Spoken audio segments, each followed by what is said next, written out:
My name is Sky Streety. I live near Austin, Texas, in a beautiful little area called Lakeway. And a few years ago, I wrote a book. You're not just another face in the crowd. 31 stories that will revolutionize your life. Perhaps you've heard of it, but I bet most of you haven't. And I thought, hey, you can go to Amazon and you can get this book, and I hope you will. Or, if you'd like, you can come along and follow me over the next few weeks as I read a few chapters in each segment and listen and explore the book right here on video.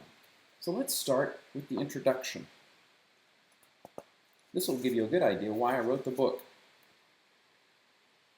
You're not just another face in the crowd. Let those words sink in. Have you ever wondered if that's really true? I know I can raise my hand to that question. If you're honest, you probably can slide yours up as well. I remember back in college, my good friend Michael worked in the shoe department at Sears. Not a glamorous job for sure. There was this hilarious guy who worked with him named Jimmy, and the other character in this story was their manager, Kevin. Now, Kevin was a very gentle soul who was in his mid to late 30s, slim, wore the nice leisure suit common in the early 80s, and glasses. His methods of motivating the sales team were not that audacious, to say the least. Jimmy was fond of comedic sarcasm, and he could make my belly laugh. I remember he would say things like, Coach Kevin says, if I come in and work every day this week and don't take breaks, someday I'll grow up to be just another face in the crowd. Or, Coach Kevin says, if I stay late at work and clean the supply room without being asked, someday I'll grow up to be run of the mill. I would roll on the floor when I heard Jimmy say these things. But deep inside, I truly felt that way from time to time. I know Jimmy certainly felt like a job like that was not the fast track to anything other than mediocrity, or if you will, average. Fair or unfair, life through circumstance, the words of others, or our own choices can leave us wondering if our life really has a purpose. Do the chapters of my life really matter in the grand story of life? I'm here to tell you the answer is yes. Why? There is a Creator who is intimately interested in you, beyond your wildest dreams, and helping write chapters that will invigorate and illuminate your soul. Sometimes, to recognize this, we simply need to shift from hurried to unhurried, or from unbelief to belief. Or it's a matter of recognizing, as Squire Rushnell says in his intriguing book, Divine Alignment, you are like a radio. The navigator, who's God, may be transmitting, but if you don't plug in and tune in, you'll never receive his messages.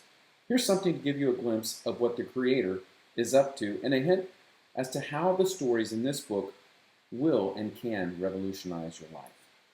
In Jeremiah 29:11 in the Bible, it says, For I know the plans I have for you, declares the Lord, plans to prosper you and not to harm you, plans to give you hope and a future.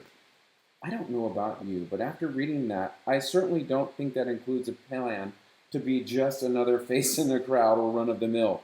In fact, it's not even inviting us to a life of average. On the contrary, I believe this passage is inviting us to experience a life that is way beyond average. But that choice belongs to each one of us. A word from our sponsor. I don't know how many of you picking up this to read or listening right now are like me, but reading a book can be overwhelming. I think you know what I'm talking about. Visions of that humongous thick behemoth that would sit on your shelf for years collecting dust if you had it your way. The one with the tiny print that you need a magnifying glass just to read, and there's zero pictures. For me, a book like that has got to have an awfully compelling title and cover, and maybe even a free set of crayons to get me to chapter 1. When I decided to write this book, I was thinking about those of us who suffer that affliction. Why would I want to read?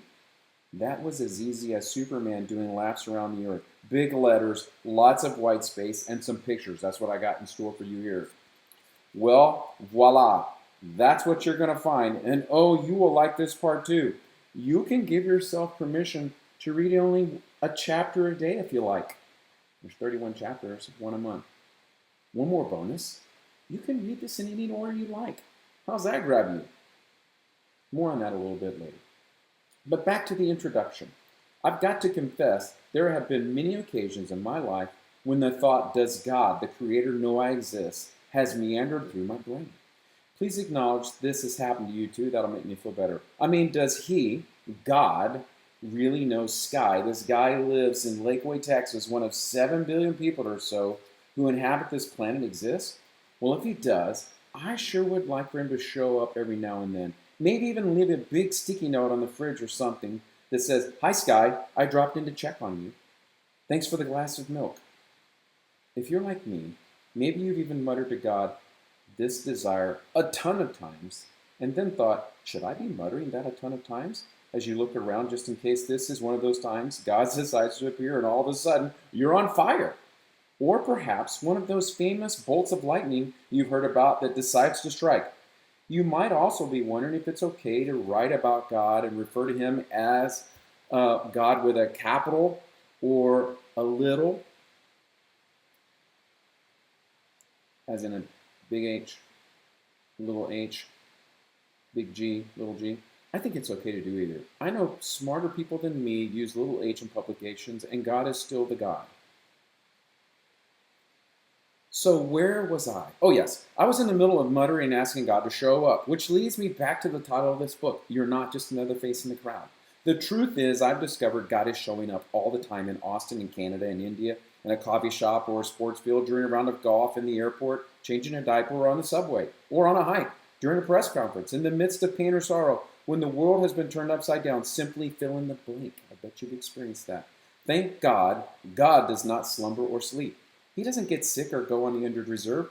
God is on call 24/7, like an ER doctor. But most of the time, I have my eyes and ears and mind closed and miss it. Remember what I told you earlier. You get to choose. Please listen to me. Most of us are so busy running up and down the field of life, calling our own plays, ignoring God on the sideline, signaling for a timeout so He can give us some direction. Does that ever happen to you? I hope so. I don't want to be the only one who does that and spend all this time talking about it needlessly. Do you want to know something else I've discovered? The same God that parted the Red Sea, as you saw in the film The Ten Commandments, and helped 2 praying souls walk out of a prison a couple of thousand years ago, still loves to put on magic shows for me and for you. He has, He will, and He with a capital H or He with a little h does. While this book is a collection of true short stories from my life and others, this book is written for you, all caps, to let you know that the same God has created the universe and parted the Red Sea, probably much cooler than in the movie, is very interested in you, all caps again. He is so interested in you that He shows us His kindness all the time. I'm inviting you to begin to open your eyes and take notice of these little kindnesses and even the ginormous kindness He sprinkles on us regularly. This will allow you to see that you're not just another face in the crowd. And here's some fresh air.